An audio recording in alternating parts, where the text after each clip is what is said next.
My girlfriend texted, "I'm using our vacation fund to bail my ex out of jail. You understand?" I replied, "Family first." Then I drained my half of the account and booked a one-way ticket to Japan. Her panicked voicemail when she realized she only had enough to pay the bail bondsman's fee. I, 32 male, work as a data analyst. My life is about spreadsheets, predictable outcomes, and risk mitigation.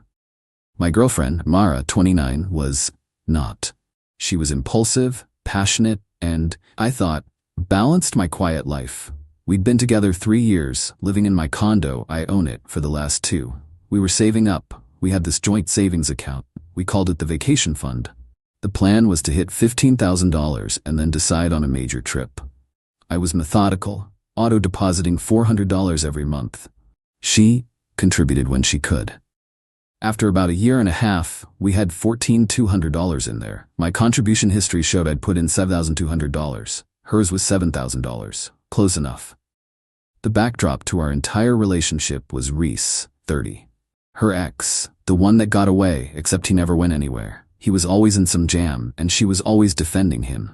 He's just misunderstood, Leo. He has a good heart. He's just unlucky. He's like family. You don't turn your back on family. I hated it. I told her as much. She'd get defensive, accuse me of being controlling, and I'd back down, because I loved her and I'm not a fighter. I'm a planner. Yesterday, Tuesday at 11:04 a.m., my phone buzzed. I was deep in a query, optimizing a database. I glanced at the screen. It was Mara. "Mara, hey, absolute emergency. Reese got into some trouble. He's in jail. Bail is set. I'm using our vacation fund to bail him out. It's an emergency, you understand." I read it once, then twice, then a third time. It wasn't a question. It was a statement, a declaration. I'm using our money, not our money. Our money. My $7,200, her $7,000, all of it, for him. You understand? A cold, quiet click sounded in my head. It was the sound of a switch being thrown. All the times I'd backed down, all the misunderstandings, all the ignored red flags, they didn't just line up, they formed a perfectly straight, undeniable line. She was telling me, not asking, that my savings, my half of 2 years of diligent planning, was being sacrificed for the human train wreck she refused to unhitch herself from. I stared at the blinking cursor on my monitor. I looked back at her text. I typed back 2 words, "Me, family first." She replied almost instantly, "Mara, thank you, thank you, thank you. You're the best. I knew you'd get it. He's like a brother to me. You're a lifesaver. I'll make it up to you, I promise." I didn't reply to that. Instead, I minimized my work. I opened a new browser tab and logged into our joint savings account. Balance, $14,200. I clicked transfer. I transferred exactly $7,200 from the joint savings to my personal checking account. I left her $7,000 in there, her half. Then I opened another tab, an airline website. I'd always wanted to go to Japan. Mara thought it was too far and the food is weird. I found a one-way flight, premium economy, leaving this Friday. I had over 4 weeks of PTO saved up. I entered my credit card details and clicked purchase. I composed an email to my boss. "Hi Mark, a sudden and pressing family emergency has come up. I need to take my accrued PTO, 4.5 weeks, starting this Friday, date. I will have my work laptop and can be available for critical issues remotely, but I will be in a different time zone. I'll get all my current projects to a stable handoff point by EOD Thursday. Apologies for the short notice." I sent it. My boss replied in minutes.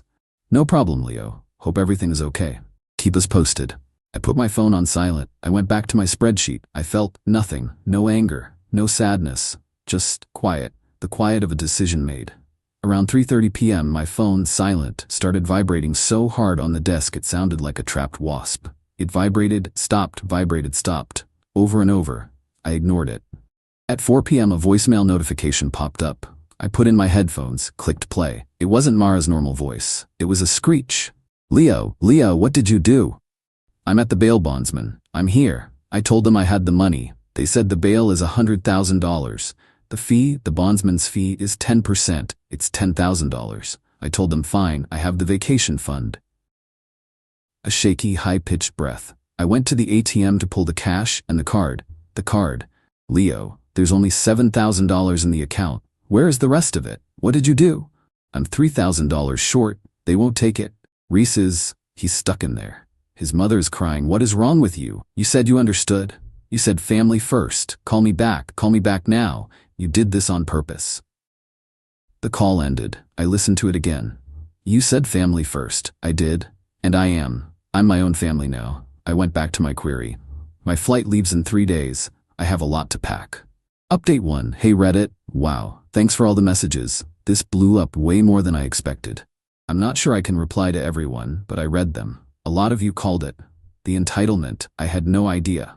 I'm in Japan. I'm writing this from a small hotel room. The last 72 hours before I left were hectic. So after Mara's voicemail, the calls didn't stop. I think she called 25 times in a row, then switched to texting. A wall of green bubbles. "You stole from me. This is theft, Leo. I'm calling the cops." Rissa's mom had to pawn her wedding ring to cover the last $3,000. Her ring. "Are you happy? I'm coming over. We are talking about this. You better be there." I knew she would. Mara doesn't do no, she just does louder. I live in a condo, and the last thing I wanted was a scene in the hallway. I left work, went straight to my unit. First call, a locksmith. "Hi, I need an emergency rekey. My ex-partner has a key and I'm concerned about my property." "No problem, sir. Be there in 45 minutes. It'll be $220 for the rush job." Perfect. The locksmith was done by 6 p.m. By 6:15 p.m., Mara was there. I heard the key scrape in the lock, then scrape, scrape, scrape. Then pounding, boom, boom, boom. "Leo, I know you're in there. Open this damn door. You're a thief. You're a coward." I sat on my sofa, packing a suitcase. I just didn't answer. This went on for 10 minutes. Then it got quiet. My phone rang. Her sister Talia. I ignored it. Her mom Corinne. Ignored it. Then, about 30 minutes later, another knock. This one was different. Firm. Official. I looked through the peephole. 2 police officers. Crap. She actually did it. I opened the door. "Officers, can I help you?" Mara was standing behind them, arms crossed, face blotchy with tears and rage. "He locked me out, and he stole $7,200 from me." The older officer sighed. It was the "I hate these calls" sigh. "Sir, we received a call about a domestic disturbance and a potential theft." "Hello, officers," I said calmly. "There's no disturbance. This is my ex-girlfriend, Mara. She's upset. This is my condo. I'm the sole owner." I held up my driver's license with the address. She was living here as my guest. She has a key, which I just had rekeyed, as is my right. "He stole my money," she shrieked. "Sir, what about the theft?" "Ah, yes." I picked up a file from my coffee table. I'd printed everything. "Mara is referring to a joint savings account. Here's the most recent statement." I handed it to him. "You'll see a balance of $4,200 as of this morning. And here," I handed him another paper, "is the transfer history. You can see my monthly deposits of $400 totaling $7,200, and her deposits totaling $7,000. And here, a third paper, is the transfer I made today for $7,200. My exact contribution. I left her $7,000 in the account, which as you can see is still there." The cop looked at the papers. He looked at Mara. "And why did you do this, sir?" "Because, officer," I handed him my phone. "She sent me this text today, informing me she was taking the entire $14,200 to bail her ex-boyfriend Reese out of jail. I did not authorize the use of my half of the savings, so I removed my half." The cop read the text. He looked at Mara again. His expression was gone. Just flat. "Ma'am, this is a civil matter. He didn't steal anything. He took his own money. What's in that account is between you and the bank. And this is his condo. He doesn't have to let you in." But my stuff," she sputtered. "My clothes, my laptop." "I've already packed most of it," I said, pointing to 3 large boxes and 2 suitcases by the door. "She can take it. I'd prefer if you'd stay while she does, just to keep the peace." "A civil standby?" "Fine," the officer said. He nodded to Mara. "Go ahead, ma'am. Get your things. Just the essentials. We can't stay all night." Mara stormed past me. She wasn't crying anymore. She was just vibrating with hate. "You're a sociopath, you know that?" she hissed, grabbing her makeup bag. "A cold, calculating spreadsheet, that's what you are." "I'm a spreadsheet who doesn't pay for his girlfriend's ex-boyfriend's legal fees." "Yes." Rissa's mom had to pawn her ring. "Sounds like a Reese mom problem," I said, leaning against the doorframe. She went for her boxes, but then she saw a painting on the wall. It's a nice landscape, painted by her grandmother Maud. Maud and I got along great. She gave it to me 2 years ago for my birthday because I spent a weekend fixing her ancient computer and setting up her Wi-Fi. Mara always hated that it was mine. Mara lunged for it. I'm taking this. It's my grandmother's. I put my hand up. No, you're not. It's my family's. The younger cop stepped forward. Ma'am, is this your property? Or his? My grandma painted it. It belongs to me. I pulled my phone out of my pocket, went to my favorites album, pulled up a photo. It was me and Maud smiling holding the painting and the birthday card that came with it. I zoomed in on the text. To Leo, my favorite computer whiz, I'm so glad you love the painting. It's all yours. Happy 30th. Love, Maud. I showed it to the cop. He nodded. Ma'am, you need to leave the painting. Get your boxes and let's go. Her face, I've never seen that color. It was purple. She grabbed her boxes, dragging them out, scraping the floor. You'll regret this, Leo. You'll be old and alone with your stupid money and your stupid painting. I gave you 3 years. And I'm taking my $7,200 back, I said. Have a good night. I closed the door, locked it. The cop stayed until she was in her car. The next day, her mom, Corinne, called. I was stupid and picked it up. Leo, darling, she said, her voice dripping with fake honey. I think there's been a terrible misunderstanding. Mara is just, she's so distraught. She has such a big heart, you know. That money was just for an emergency. Reese is a good boy, he gets turned around. Corinne, he got arrested. A bar fight, boys will be boys. Now, Mara is $3,000 short on the bondsman, and her account is overdrawn from, well, you know. I think the right thing to do, the Christian thing to do, would be for you to send her that money you took. Be the bigger man, Leo. Don't be so petty. The Christian thing? How about the logical thing? The logical thing is for me to not light my savings on fire for a man who, by the way, Corinne, it wasn't a bar fight. I looked it up. Public records. He was arrested for check fraud. He was stealing checks from his part-time job. Silence. Well, I'm sure that's a misunderstanding, too, she said, flustered. The point is, Mara needs you. You can't just abandon her. Watch me, I said, and hung up. I spent the next 48 hours getting my life in order, put a hold on my mail, paid my condo fees 3 months in advance, and I hired my friend Ben, who has a key, to water my plants and grab any mail that slips through.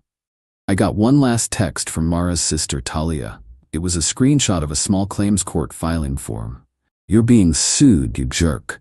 For the $7,200 you stole, plus $2,000 for the painting you're holding hostage, and $1,000 for emotional distress. You're not getting away with this. I just replied, see you in court. Then I blocked her. And Mara, and Corinne. I got on my flight. The takeoff was the best feeling I've had in 3 years. I'm here for at least a month, maybe longer. Let them serve papers to an empty condo. I'll deal with it when I'm back. Right now I'm gonna find the best bowl of ramen in this city. Final update. Hey Reddit, it's been about 3.5 months. This is the last update. I came back from Japan 2 weeks ago. My trip was clarifying. I stayed for 9 weeks, worked remotely part-time, explored. I learned to be alone again, and I learned I really like it. When I got back, there was a stack of mail waiting for me. Thanks, Ben. In that stack was, as promised, a summons for small claims court. Mara, Corinne, and Talia were all listed as plaintiffs. They were suing me for $10,200. The $7,200 they claimed I stole, $2,000 for the value of the painting, and $1,200 for, I don't know, her moving costs and distress.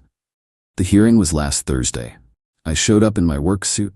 I'm a data analyst. I came prepared. I had a binder. Mara was there, with Corinne and Talia flanking her like disgruntled bodyguards. Reese, notably, was not. The judge, a tired-looking woman who clearly had a packed docket, called our case. Case 304B, Mara's last name versus my last name. Ma'am, please state your claim. Mara stood up, papers shaking. Your Honor, my ex-fiancé. I literally choked. We were not engaged. Maliciously and without warning, stole $7,200 from our joint savings account, leaving me stranded and unable to pay an emergency bill. He did this out of spite. He also stole a priceless family heirloom, a painting from my grandmother that's worth at least $2,000. And he abandoned me. I had to pay for movers and a deposit on a new apartment. It's caused me severe emotional distress. The judge looked at me. Mr. My last name, your response? I stood up. Your Honor, I opened my binder. First, we were not engaged. Here is a copy of my condo's deed, in my name only, purchased before our relationship. Here is the lease for her new apartment, which she signed with her ex-boyfriend, Reese, 2 days before she texted me. It appears the emergency was just moving in money. Mara went pale. Corinne hissed. That's not order, the judge said. Continue, Mr. My last name. Second, regarding the $7,200. I passed a folder to the bailiff. Here is the full certified statement from the joint savings account, showing every deposit by both parties for 18 months. As you can see, my total contribution was $7,200. Her total was $7,000. I withdrew my contribution, leaving hers. Here's the text message she sent me, stating her intent to use the entire fund, including my money, to pay the bail bondsman for Mr. Doe Riss. I did not authorize this. The judge read the text. Her eyebrows went up. Third, regarding the painting, I passed over another folder. Here's a notarized affidavit from her grandmother, Maud, who is 84 and lovely, stating the painting was a personal gift to me for my 30th birthday. Here is the original birthday card, which she was happy to provide. And here is a photo of me and Maud with the painting at my party. It is not a family heirloom, it is my property. And finally, I said, here is a copy of the public court docket for Mr. Reese, last name, the man she was bailing out. He was not arrested for a bar fight, as I was told, but for check fraud. He pled guilty last month and was sentenced to 18 months. I sat down. The courtroom was dead silent. The judge looked at the paperwork. She looked at Mara. Ma'am, the judge said, let me get this straight. You tried to take your boyfriend's savings to bail out your other boyfriend who was on his way to prison for fraud. When your boyfriend smartly took his own money, you sued him? And you tried to claim a painting your own grandmother gave him? He tricked me, Mara said, her voice cracking. He was manipulative. He said family first. And it seems Mr. Riss is the family you chose, the judge said flatly. This is the most frivolous and frankly insulting case I've seen this month. You're lucky he isn't countersuing you for harassment. Case dismissed, with prejudice. Ma'am, I suggest you take a hard look at your life choices. Don't waste this court's time again. Mara just stood there, mouth open. Corinne started sputtering. But Your Honor, the distress. Get out of my courtroom, the judge said. I packed my binder. As I was leaving, Talia got in my face in the hallway. You think you're so smart with your folders. You ruined her life. No, I said, adjusting my tie. She had a life, she had my savings, she had her grandma's painting. She was willing to trade all of it for Riss. The trade just went through. Excuse me. I walked away. I didn't look back. The last I heard from Ben, who heard it from a mutual friend, the situation is bleak. Mara and Riss's mom, the one with the pawned ring, are now in a massive feud over who Riss really loves, and more importantly, who he owes money to. Mara lost her job, not because of me, but because she was apparently a whirlwind of unprofessional chaos for a month straight and missed 3 major client deadlines. She's living in that apartment with her name on the lease, and Riss, well, he's not paying rent. I got home, took Maud's painting, and hung it in my bedroom, where I can see it every morning. I'm back at work. My boss is glad I'm back. My spreadsheets are clean. My accounts are my own. I'm planning a trip to Southeast Asia for next spring. This time, I'm buying a round-trip ticket. It's over. I feel light. I don't feel happy, not yet, but I don't feel angry. I just feel free. And $7,200 richer than I would have been.